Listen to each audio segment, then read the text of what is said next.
আজকের পৃথিবী এক ভয়াবহ অশান্তির মুখোমুখি দাঁড়িয়ে আছে।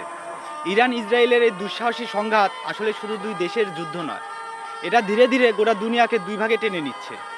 এক পাশে দাঁড়িয়েছে দুনিয়ার ধন সম্পদ লুটে নেওয়া দানবরা, America, Israel, Britain, Germany, France, NATO আর তাদের দালাল আরব শাসক গোষ্ঠী।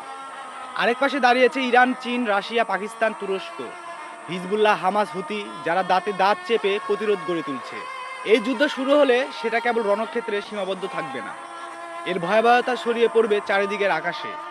তেলের বাজার ধসে পড়বে, খাদ্যর বাজার অচল হবে, মানুষের জীবনে নামবে হাহাকার, অনাহার আর রক্তের স্রোত। লক্ষ লক্ষ শিশু অনাহারে মরবে, নারী পুরুষ নিরাপত্তাহীনতায় দিন কাটাবে। আর এই ভয়াবহ পরিস্থিতির জন্য দায়ী কারা?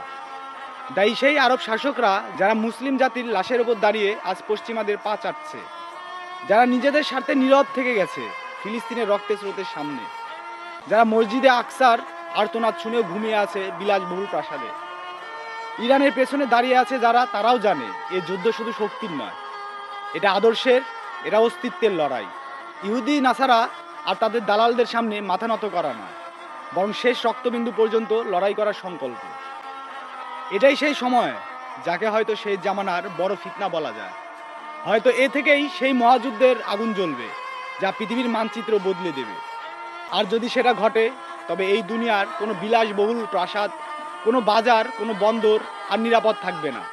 এখনো সময় আছে, জাগো, গর্জে ওঠো, দুশ্মনদের ষড়যন্ত্র চিনে নাও। আজ নীরব থাকা মানে বিশ্বাসঘাতকতা, আজ নির্লিপ্ত থাকা মানেই নিজেদের কবর খুঁড়ে নেওয়া। ধন্যবাদ।